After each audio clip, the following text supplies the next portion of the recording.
So, good morning, everyone. My 6th year here on stage at More IP, and as always, I'll be taking you through some of the ins and outs on what the technical department has been up to behind the screens. Let's see, which one is it? This one, I think. Yeah, that one. A quick agenda, so you know what to expect. We'll start with some updates on the different exchanges we are operating around the world, after which we will go on with some information about the AMS-IX as a service product. Then we'll dive into some of the projects we have running or will be running in the near future. And I'll end my show presentation with a bonus subject on our homegrown photonics. So yeah, let's get started. Last year I presented you with some slides with the different statistics on all the exchanges we have been operating around the world. And since it was the first time I did that, I requested some feedback. And it was mostly positive, but some also mentioned that it was maybe a bit too long or a bit too detailed. So I decided to check back my own presentation, and I have to agree. All those repeating slides, they became kind of boring, for the lack of better words. So this year I decided to do it a little bit different. Looking at the numbers, I can basically sum it up in a single graph. We grew. Shorter than this, I couldn't make it, right? Now, in all seriousness, so no matter which number you look at, it pretty much increased. But this is a bit too easy, so let me add some details to these slides. I combined the remote exchanges, so we don't get those repeating slides like we did last year, and to make things a bit quicker, since we're on a time schedule. And if we look at the total connected capacity of all of them combined, we see an increase of 8.3%. We see an identical increase on the total amount of ports connected to these exchanges. And not on the slides are things like the peak traffic, which for all of them increased as well, and the total amount of traffic running over the exchanges. And they increased with 7% from the top of my head. Now, if we then go further with the Amsterdam exchange, the Netherlands-based exchange, we see an increase for the total connected capacity of 14.1%. But at the same time, we also see a lot lower increase for the total connected ports of 2.5%. This is not something to worry about, because for the 8 years that I've been with AMS-IX now, the numbers of the ports are always around this 1,250. It's a bit up or down, a couple dozen, but it's always swinging around it. Some years we see decreases, some years increases. And the reason for this is that a big decrease is caused by members actually upgrading their ports from 5 times 10 gig or 6 times 10 gig to a single 100 gig. So the amount of ports go down. Now, on top of that, we also have some decreases, of course, because of customers disconnecting or downgrading. But if you put those together and then see that we're still increasing, that's because of all the upgrades and new port connections.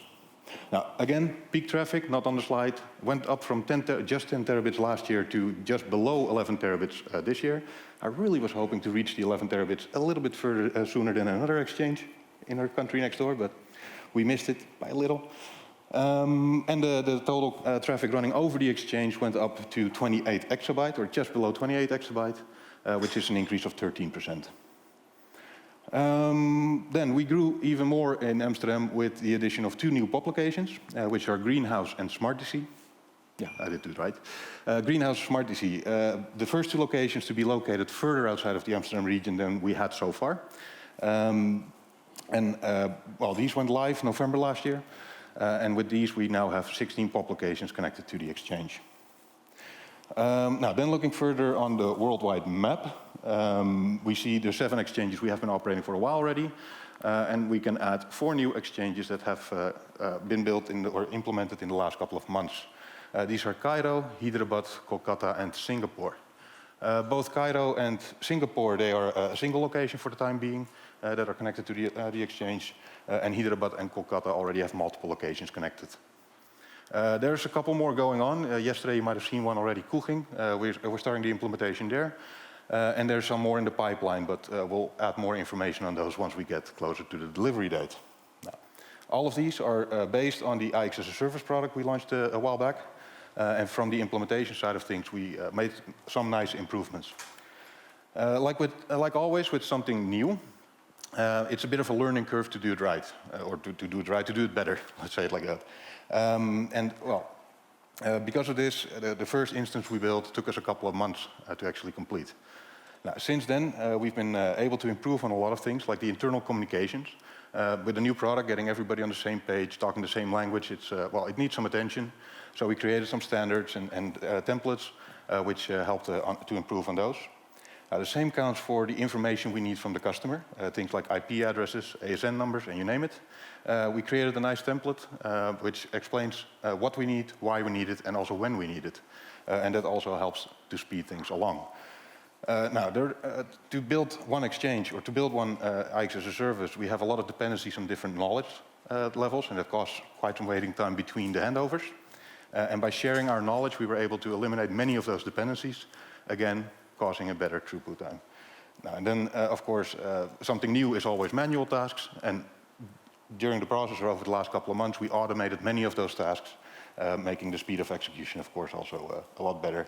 And it also eliminated the chances of things going wrong during the manual tasks. So all in all, with all these improvements, and we have a lot more in stock for the next couple of months, but with all these improvements, we are now able to implement a full IX as a service in a matter of weeks. Next slide, next topic. This is a topic that I hope didn't go unnoticed, because we really did our best to spam it to you everywhere we could. LinkedIn, Facebook, newsletters, everywhere we could. None of them were safe from our marketing department, and even our technical team did their part in spreading this word. But in the unlikely event you did miss out on this one, let me do a quick recap. As you know, all of our switches in the Amsterdam area, they connect to two core routers, basically the heart of our network.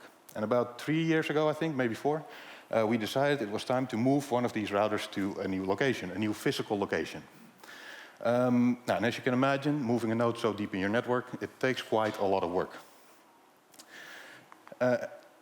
So the preparations for this project, we already noticed that it was a massive amount of work just during the preparation stage. We needed to move half of the dark fibers to a new location, making sure they were on diverse routes, not crossing with the existing location, or not crossing with the other core location.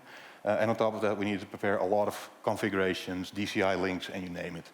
And we already knew this project was going to be big, right? And we knew it was going to take quite some time and a lot of people to handle. But actually, during the preparations, we noticed how big this project actually was going to be. And it was quickly after that moment that we realized that this was flagged as one of the biggest projects in the AMS-IX history. And now I need to check my notes quickly, sorry for that. So during last year's MoreIP, I presented that we were in the final pre-flight checks for this project, and that we would soon after start with the actual migrations. And on June 14th, Monday, June 14th, very early in the morning, we diverted the traffic from the first set of links that were to be migrated, we started the works. During the night, we had engineers on site to move the links, and in the office to do the configuration changes, and during the next day, we had another set of engineers again preparing for the next night to come, just to eliminate as much work as possible for the night shift. And during the Friday, the 5th night of this project, the Friday the 18th of June, we finalized the last couple of links, and all the traffic was diverted to the new core. A whopping 19.8 terabit of traffic diverted in just 5 nights, and without any impact on customer traffic whatsoever. Now, and as you can imagine, this had to be celebrated, and we had to show the engineers involved a little token of our gratitude. And this is why I took the t-shirt on stage, because they got the t-shirt. And you might see it run around here as well, because we have Mohamed. He's sitting there, and he's wearing it, so you might see it around as well. So, anyway, a few weeks after the migration, I was in this interview, and the guy asked me if I was ever afraid of something that would go wrong and cause a massive outage. And for some reason, this question got stuck in my head, so I really wanted to add it to my presentation. And I still support the answer I gave back then. So, like with every project, things go wrong, right? It's the standard thing. Things go wrong. And this project was no exception to that. We had links with higher losses due to the dirty cables or broken fibers. We had cables missing, hardware missing that quickly needed to be ordered. And, this is my tire. There was a flat tire involved at one point during the preparations, luckily.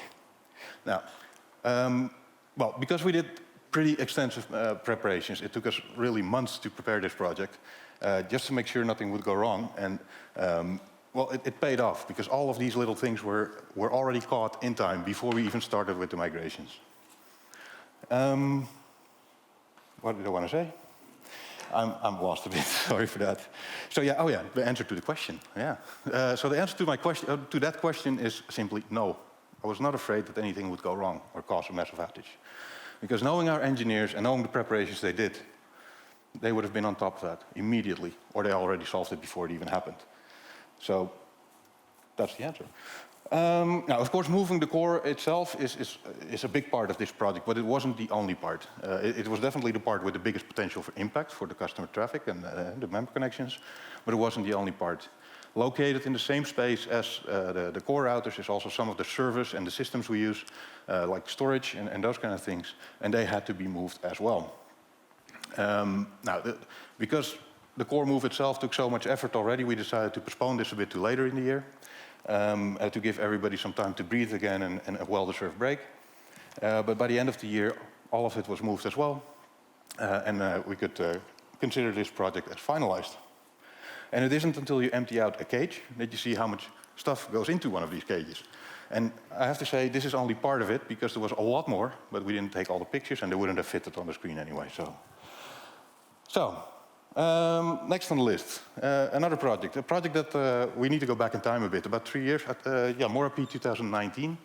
I presented about a project that on 29th of April that year, we finalized a project called Supersite, where we combined 2 locations into a single location, being NICF and Interaction AMS-IX. And the reason for this is that the distance between those sites, or actually the lack of distance between those sites, and the increased density from the SLXs we installed just before, it would save us, we decided it would save us a lot of power, effort, and money to combine them as if they were one single site.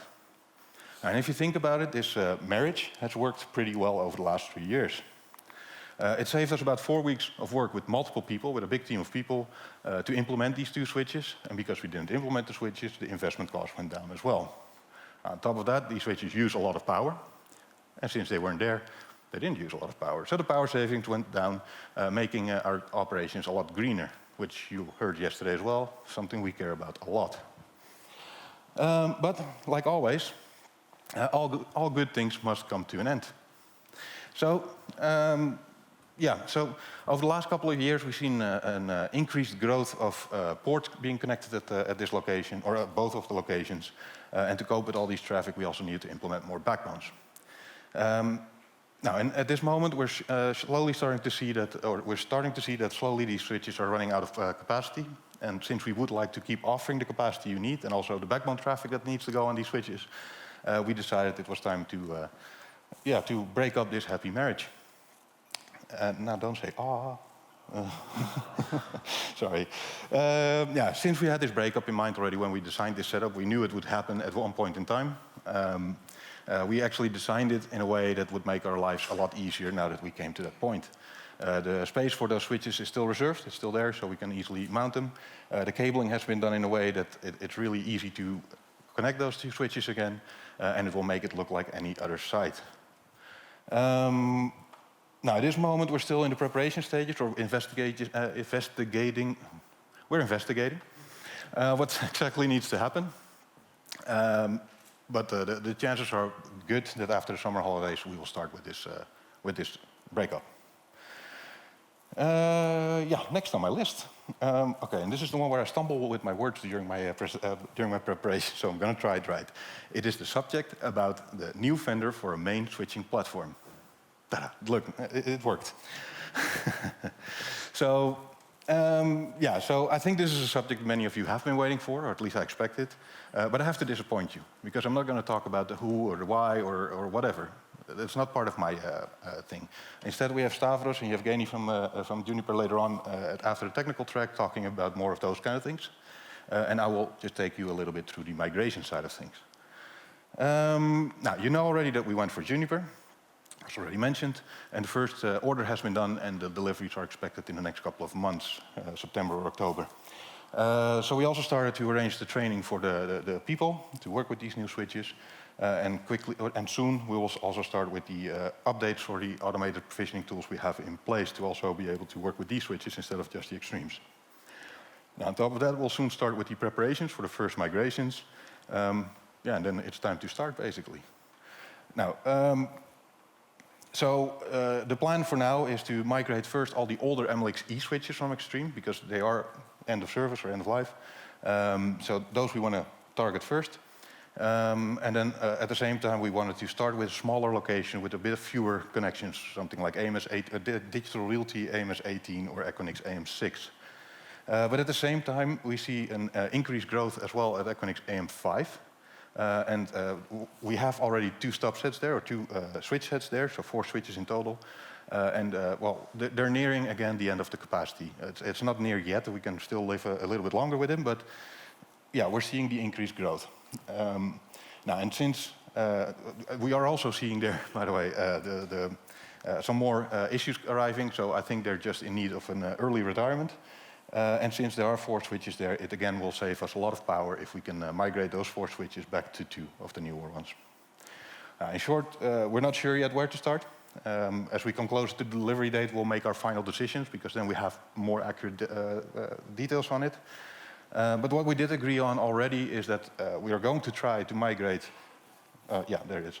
We're going to try to migrate 1 location every quarter. Now, with 16 locations plus 2 core locations, it's 4.5 years for this project. Well, that was actually it, all I wanted to say. So now we might speed things up a little bit depending on delivery and the ease of migrations, like we did with the DCI project, which we did in about half the time. But for now, this is the plan. Yeah, and as soon as we come closer, I will spam you again through the earlier mentioned channels. Now, then the bonus subject, this is not my subject. I got it from one of my coworkers. It's about our homegrown photonics. Now, we were supposed to present it to you last year, but with the sickness of Max, we couldn't. So then we promised to tape or make a video out of it and share it with you. With everything going on, that kind of fell through the cracks, so my apologies for that. And since Max couldn't be here today again, and I'm starting to see a bit of a pattern, but yeah, I decided, or we decided, well, they decided, that I will be the lucky one to present it to you. So I'll do my best. And I'll take you a bit on the journey that we had so far with this system. I'm going to skip a couple of slides because of time limitation. And there we go, yeah. So, as you know, we've been using these things called photonic cross connects, or PXE, from the firm called Glimmerglass. A few years ago, we received word that Glimmerglass was out of business, and therefore we couldn't receive any new systems anymore. So this meant that we needed to search for a new replacement, and I can tell you now that there's not many out there. And the ones that are there simply don't fit our needs. They're either far too expensive, and I mean far too expensive, or they cannot switch the ports within a reasonable amount of time, or an acceptable amount of time. So we needed to search further to find something that would fit our needs. But at the same time, a little bit actually before we got the announcement, one of our coworkers, Maxime Cherevko, he started on a little side project of his own, creating his own photonic cross-connect. And it started out with a simple version. It doesn't want to go, there it is. Started out with a simple version. An actual patch panel with a couple of ports connected through optical relays and being operated by a Raspberry Pi, like you can see. And even though it was very simple, it actually worked. It switched extremely fast. It was extremely cheap. And, well, it did basically what we needed it to do. But because it was a test, it kind of looked hideous. And on top of that, the software was not ready yet, definitely not production ready yet. And we also didn't really think the security part through at that moment. But it worked, so we decided to take it a step further and find a company that could help us prototype this into a bigger version. And the company we work with, they came up with this model. It's a 2U version with 192 ports, which is smaller than the Glimmerglass with more ports. And it was modular, so this was the first benefit already. And in theory, it did all the work it needed to do, except for a minor mistake where the power supplies would dip every now and then, causing failure in switching times. On top of that, the company we worked with could do the prototype, but not the full development, including the certifications that are needed to be able to house these things in data centers and you name it. So we went to search further, and I forgot the name of the company that we're now using, Teraflex, I believe? Teratel. We went further, we got a couple of offers, and eventually we chose to work with Teratel, and the company, or the designs they came up with are these. So they came with 2 models. A 1U model, which is perfect for smaller sites with less connections, which can handle 4 modules with 192 ports. And they had a 2U module, which can handle 480 ports, which is a lot more than the 192 I mentioned earlier in 2U. And they are 10 modules now. On top of this, the management module and the power supply are both redundant and hot swappable. And we already measured the power, and it's so low that you actually cannot measure it, or at least you won't notice that it's there. The modules for the ports, they are for both systems the same, so we don't need to keep multiple versions on stock, which helps a lot. Like I said, it's not my story. Yeah, and the software that is being written to control the whole system is actually being written in a way that it can work with the automation tools we already have in place. Now, there are a couple of differences, so we do need to change a few things there, but there are a couple of differences between the two systems. The Glimmer glass uses this technology called 3D MEMS. And basically what it means is that you can configure it in an any-to-any configuration. So any port on the system can connect to any other port on the same system. The homegrown system uses optical relays, which basically means that it only has a single incoming port and it can switch between two outgoing ports, which is what we need. So this is, of course, something that takes away a bit of flexibility that we do have currently, but it also adds a lot of benefits. So in case of a power outage, the 3D MEMS will drop all its connections, basically causing an outage for everything that's connected to the system. The optical relay, on the other hand, it's a latching system. And it means that if a power outage occurs, the connection will stay where it was. Now, and this means that basically, once the connection has been set, we can take the module out, just put it on top or somewhere else. As long as we keep the connections connected, it should just work fine. Not something we'll do with your connection, but it's definitely something I want to just try for the fun of it in our lab, just to test the theory. Now, on top of that, the 3D MEMS require this space called dry air, which is quite a big box, actually, where the lights get shot from one mirror to the next one. The optical relays don't need this space, and therefore you can make them way more compact and increase the density of the system. And logically, the financial part of things, the 3D MEMS is just far more expensive. Now, and as you know, we always like to name things, right? We always like to make nice little logos like we did for the Diet Core and for the Supersite and maybe a potential future project called Core Zero. And since this project is to replace the Glimmer glass, and it being created by our very own Max, we decided to call it the Glimmer Max. Now, this is a name only used internally, so it's just to identify the project when we're talking about it.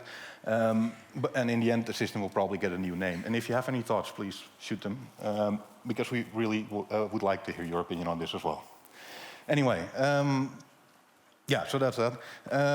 So the company we work with, Teratel, they're located in Ukraine, so everything going on there, we already had some delays. I have to say, not that many yet, so respect for that.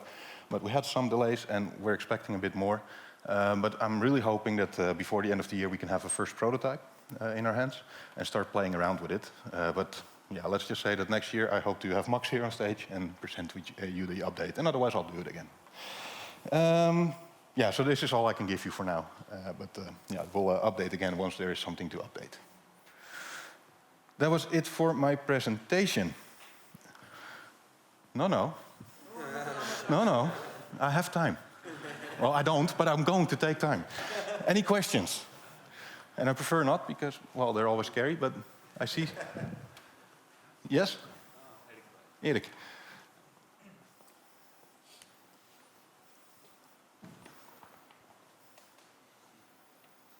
It's funny, the first rows I can see perfectly fine, but in the back, I see. Thanks for the presentation, especially like the one about the new optical relay. As far as I believe, the Glimmer glasses also had the option to mirror traffic in certain configuration ports. Is that also going to be an option in the new version? No, definitely not. Actually, the traffic mirroring is not enabled on the systems we use from Glimmer glass. I actually expected this question, so I checked it out. But no, so the mirroring option we don't use, or we cannot even use it because it's disabled, and the new systems won't even have the ability to do so. So because it's really just 2 ports and that's it. Okay, thanks. Okay. Thank you. Any other questions? No, Joris, you're not allowed. So I'm not stepping off stage yet, even though our CTO nicely stood up. And the reason for that is that I have one more little thing to do. I have a little quiz. And I didn't prepare this, by the way. It was sort of a last spur-in-the-moment thing. So, yeah, I have a little quiz. I prepared a couple of questions for you, and there's something you can win. And, well, you saw it already. And it's this very nice, unique T-shirt. It's triple XL. It has been washed. I think it needs some ironing. But yeah, you can be the proud owner of it. There's only 12 made, and 11 of those are in the hands of the engineers that actually were involved in the implementation. But how is this going to work? And this is the part that I really didn't prepare. Well, I prepared the slides, but not the talk. So how's it going to work? I prepared a couple of multiple choice questions. Now, if you want to play, you simply stand up. And we'll go over those questions. Oh, by the way, this is what you can win. Not Mohammed. So yeah, I prepared a couple of questions, multiple choice, and how it's going to work is simply you stand up, and this I took some inspiration from previous presenters on MoreIP from last year, or a lot of years ago already. Once you stand up, and you get 3 options. If you choose option number 1, you put 1 hand in the air. If you choose option number 2, 2 hands in the air, and for option 3, you put both hands on your head. Simple, right? Well, at least I think it is. In my practice round, it was. If you want to play, please, this is the moment to stand up. And remember, there's a really cool, unique T-shirt, right? Oh, wait. Before I forget, is my microphone? Yeah. So before I forget,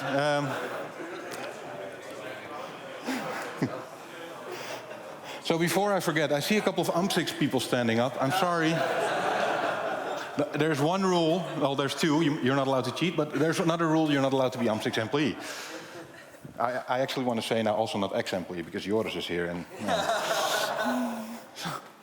So let's start off with a simple warm-up question. Would you like to win this awesome and unique T-shirt? If the answer is no, please put 1 hand up. If the answer is B, maybe 2 hands. And if the answer is yes, and of course it's yes, then put 2 hands. So anybody with the answers A or B, of course, goes sit down. Or this round, you're still allowed to cheat. Right? You're allowed to keep standing. Because the answer was, of course, yes, you won it. Who doesn't? Well, actually, I see still a couple of people sitting. Yeah. Okay, question number 2. How many POP locations are connected to the core routers in Amsterdam? Is it A, 14, B, 16, or C, 18? Wow, you're answering a lot faster than I thought. It's actually B, 16. So only a few people had it wrong. It's, yeah, good. You have been paying attention. Okay, next question. How many 100 gig links were moved during the core move? Was it 198? Was it 19.8? Or was it 38? I'm waiting for one person still. Well, I'm sorry, but you're wrong. It was 119.8. We moved 19.8 terabit, which is 198 links. And I see somebody cheating because you had 2 hands up. I said before, the first lines I see, it's the back that I have troubles with. So question number 4. Which 2 data centers combined are what we call the supersite? Is it A, all the data centers on the Science Park, B, Interaction Science Park and Interaction AMS-5, or is it C, NICF and Interaction Science Park? Well, I think everybody has it right. It was C. Damn, there's too many people standing still. I don't have that many questions. How long do we expect the migration to the new storage vendor to take? Is it A, 3.5, 4 years, or 4.5 for C? It is 4.5 years. And I see actually people with 1 or 2 hands up. So use those hands to sit down. Cool. Question number 6. What internal name do we use to identify the project to replace the photonic cross-connect? A, GlimmerMax, B, GlimmerGlass, or C, MaxiGlass? It is, of course, answer A, GlimmerMax. Yeah, I know. But nice to know on this one is MaxiGlass was actually one of the names we also identified as an option, but it just never got stuck in our head, so GlimmerMax it became. Now, one final last easy question, and I hope really everybody has this one right. Which of the following locations is not connected to the AMS-IX? Greenhouse, Charlie's Chocolate Factory, or Smart DC. And of course, it's Charlie Chocolate Factory. But can you imagine if they would be a sponsor of MoreIP, what would be in the goodie bags? Well, Willy Wonka would really sponsor us there. So we're going to make it a bit harder because I still see way too many faces before we can go to the last bonus question. So how much customer capacity is currently connected to the AMS-IX in the Netherlands? Good to add. Is it 45.6 terabit? Is it 48.8 terabit? Or is it 52.0 terabit? Everybody with one hand up or two hands up? Wave and sit. Because it was C. 45 is what was last year, 52 is this year, and the 48 one is just the average between the two. Next one, question 9, and we're going quite faster than expected. So, how many ports are there on a single module of the homegrown PXE? A, 48, B, 192, or C, 480? Jean de Wiet? It is A, 48. So 4 people left. 5? 1, 2, 3, 4. 5, sorry. 5 people left. So the next question, I'm going to ask for a number. The answer is not there, good. It's only here. So the next question, I'm going to ask for a number, and whoever comes closest wins the t-shirt. But since there are still 5 people, I don't want to invite you all on the stage. It's a bit too many, so let's first start with filtering you out. The question. Oh yeah, I did this so I didn't skip too quickly. What is the total length of all the optical fibers combined in the Amsterdam network from the moment it comes from the meeting room into our cage all the way up to the core routers? So the total length of all the fiber optical cable combined in the AMS-IX network. And duplex fiber counts as single, right? We're not going to differentiate there. AMS-IX Netherlands. So let's filter out first. If you think it's less than 500 kilometers, raise one hand. If you think it's more than 500 kilometers, please raise 2 hands. Hans, you can sit down. It's more than 500. Oh, I wanted to click, I shouldn't. So we go for the next question. 4 to go. Do you think it's more than 1,000 or less than 1,000? A for less than 1,000, and 2 hands up for more than 1,000 kilometers. Are you ready? Because we have a winner. It is just below 1,000 kilometers, 909.2 kilometers of traffic. Joris!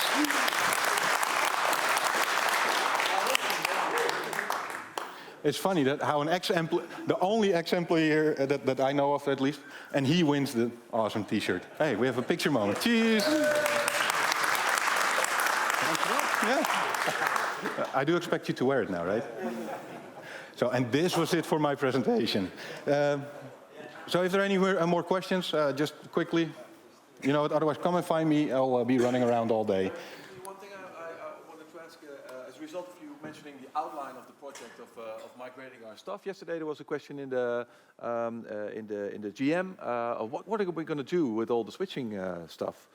You want me to answer? Or you? Yeah, I want you to answer. Yeah, so one of the questions we got yesterday in the audience was actually from Erik, was about Keep Ukraine Connected, the initiative that's being done where switches and network equipment is being donated to this instance. How do you call that? This instance? No, to keep Ukraine connected. Now, we already gave some switches that we had left, and with this project of migrating the switches, we will get a lot of old equipment back, like the MLXs, and we'll definitely look into what we can spare again to donate to this Keep Ukraine initiative. Exactly, it would be a good cause. Thank you, Tim, for this presentation and the quiz, obviously.